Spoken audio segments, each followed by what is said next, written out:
Bismillahirrahmanirrahim. Assalamualaikum warahmatullahi wabarakatuh. Sebelumnya perkenalkan, nama saya Nanda Wilda Saputra, NIM 2114301025, STR Keperawatan Tanjung Karang. Di sini saya ingin mempresentasikan tentang apa itu sel dan jaringan. Sebelum kita lanjut ke materi sel, kita perlu tahu nih, apa itu sel? Sel sendiri adalah kumpulan materi paling sederhana yang dapat hidup dan merupakan unit penyusun semua makhluk hidup. Sel ini mampu melakukan semua aktivitas kehidupan dan sebagian besar reaksi kimia untuk mempertahankan kehidupan berlangsung di dalam sel. Sel ini adalah unit terkecil dari makhluk hidup, sekaligus menjadi unit struktural dan fungsional penyusun makhluk hidup. Selain itu, sel itu memiliki beberapa fungsi, yaitu yang pertama mengangkut nutrisi, oksigen, hormon. Yang kedua membangun dan membentuk jaringan. Yang ketiga menjalankan proses metabolisme.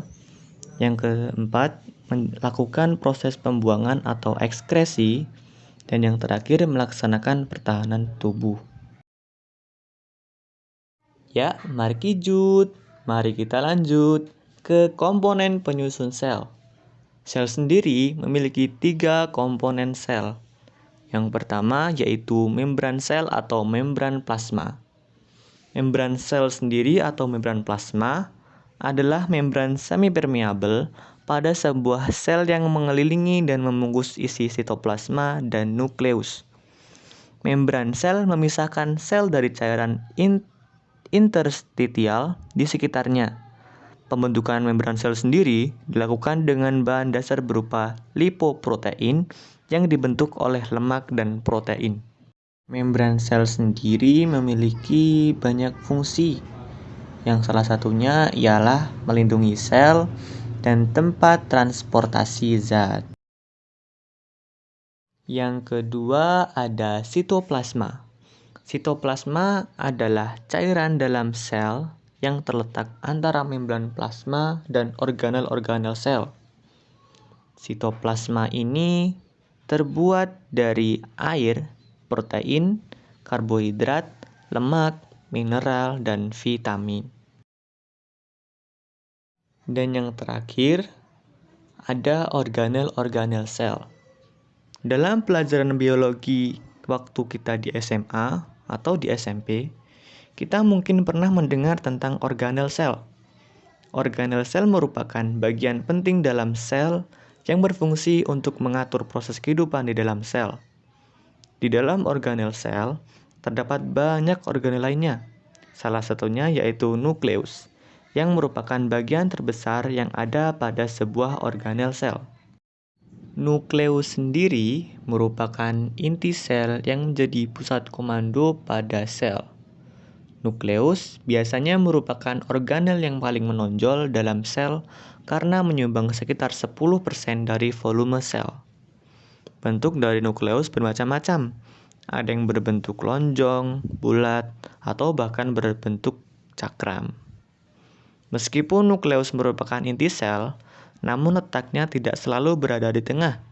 Nukleus bisa berada di bagian tengah atau juga berada di tepian. Organel sel selanjutnya ialah mitokondria.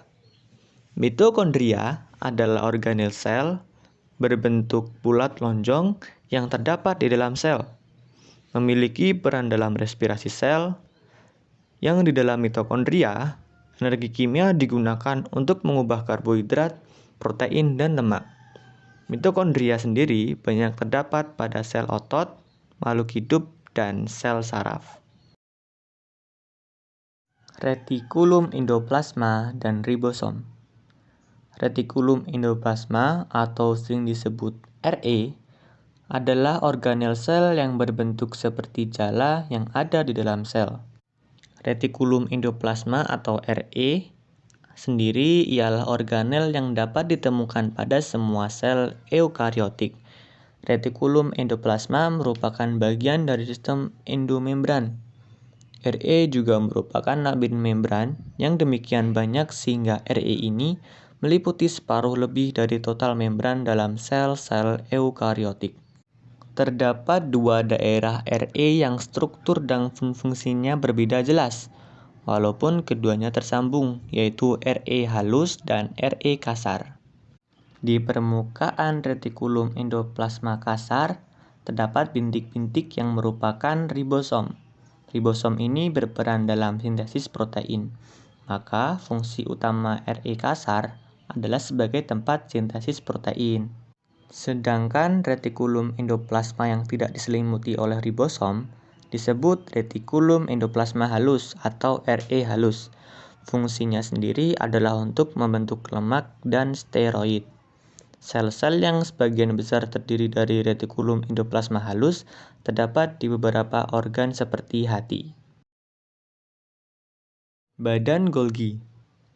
Badan Golgi atau yang sering disebut aparatus Golgi, kompleks Golgi atau diktisium adalah organel sel berbentuk kantong tipis berlapis yang ada di dalam sel.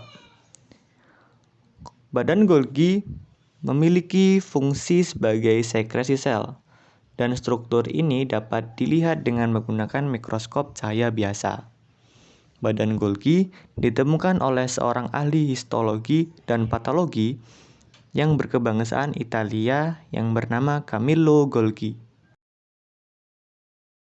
Dan yang terakhir ada lisosom.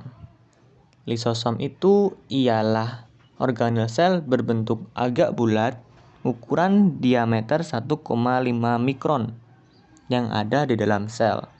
Lisosom sendiri memiliki fungsi atau berperan dalam fungsi imunitas, berisi angin hidrolitik, berperan dalam pencernaan intrasel. Materi selanjutnya yaitu pembelahan sel pada makhluk hidup. Terdapat dua jenis pembelahan dalam sel makhluk hidup, yaitu pembelahan mitosis dan meiosis. Pembelahan mitosis terjadi pada sel-sel tubuh makhluk hidup yang disebut sel somatik. Sel somatik melingkupi seluruh sel yang membangun tubuh seperti sel kulit, sel darah, dan sel otot. Sel somatik bersifat diploid atau memiliki dua set kromosom. Pembelahan mitosis memiliki dua fungsi dalam sel, yaitu sebagai pembentukan sel-sel baru dan pengganti sel-sel yang rusak. Karena membentuk sel somatik yang baru, sel-sel baru yang dihasilkan harus memiliki jumlah kromosom yang sama agar sel yang baru mampu melanjutkan tugas sel induk. Sementara itu, pembelahan meiosis atau pembelahan reduksi adalah pembelahan sel yang menghasilkan sel anakan yang jumlahnya setengah dari jumlah sel kromosom sel induk. Pembelahan meiosis berfungsi untuk membentuk sel gamet yang bersifat haploid atau hanya memiliki satu kromosom. Sel gamet dalam proses pembelahan meiosis harus haploid karena berfungsi untuk reproduksi. Sebab itu, pembelahan meiosis juga berfungsi sebagai pembentukan sel kelamin. Materi yang selanjutnya yaitu tentang jaringan. Jaringan adalah kumpulan dari berbagai banyak sel yang menjadi satu, membentuk kesatuan, maka terbentuklah sebuah jaringan. Ada berbagai jenis-jenis jaringan. Yang pertama, ada jaringan otot. Jaringan otot sendiri merupakan kumpulan dari sel-sel otot yang memiliki bentuk dan fungsi yang sama. Jaringan otot sendiri memiliki 3 jenis. Yang pertama ada jaringan otot polos, otot lurik, dan otot jantung. Yang pertama ada jaringan otot polos. Jaringan otot polos memiliki bentuk sel seperti gelendong, jumlah nukleus 1 per sel, tidak punya aktin dan miosin, lokasinya di organ dalam usus halus, lambung, dan lain-lain. Sifat kerja involuntar atau tak sadar. Jadi, otot polos ini cenderung bekerja otomatis. Dan otot polos sendiri memiliki letak nukleus berada di pusat atau di tengah. Yang kedua, ada jaringan otot lurik atau otot rangka. Otot lurik mempunyai aktin dan miosin. Laktin itu sendiri ialah serabut otot tipis dan terang. Kalau miosin ialah serabut otot tebal dan gelap. Otot lurik memiliki nukleus banyak per sel dan di tepi. Berbentuk selnya silindris atau batang memanjang. Terdapat di rangka atau alat gerak manusia atau hewan. Sifat kerjanya sendiri ialah volunteer atau sadar. Dan yang ketiga ialah otot jantung. Otot jantung memiliki bentuk sel silindris, hampir sama dengan otot lurik, namun ada perbedaan dari segi percabangan, dikarenakan jaringan otot jantung memiliki percabangan di antara jaringannya, memiliki aktin dan miosin, memiliki sifat kerja involunteer yang sama seperti otot polos. Yang kedua ada jaringan saraf. Jaringan saraf sendiri ialah kumpulan dari sel-sel saraf yang memiliki bentuk dan fungsi yang sama. Sel-sel saraf biasa disebut neuron. Fungsinya untuk menerima dan meneruskan rangsangan. Sel saraf memiliki bentuk yang lebih simpel ketimbang jaringan-jaringan yang lain. Jaringan sel saraf juga memiliki dendrit yang seperti pohon bercabang di atas, yang berfungsi sebagai penerima rangsangan dari reseptor dan meneruskan ke badan sel saraf. Badan sel saraf berupa nukleus, sitoplasma, dan nukleolus yang berfungsi sebagai meneruskan rangsangan ke akson. Akson berfungsi menerima rangsangan dari badan sel saraf. Dan yang ketiga ada jaringan ikat. Jaringan ikat terdiri atas matriks dan sel. Jaringan ikat memiliki fungsi sebagai mengikat jaringan satu dengan jaringan lainnya. Yang kedua mengisi jaringan.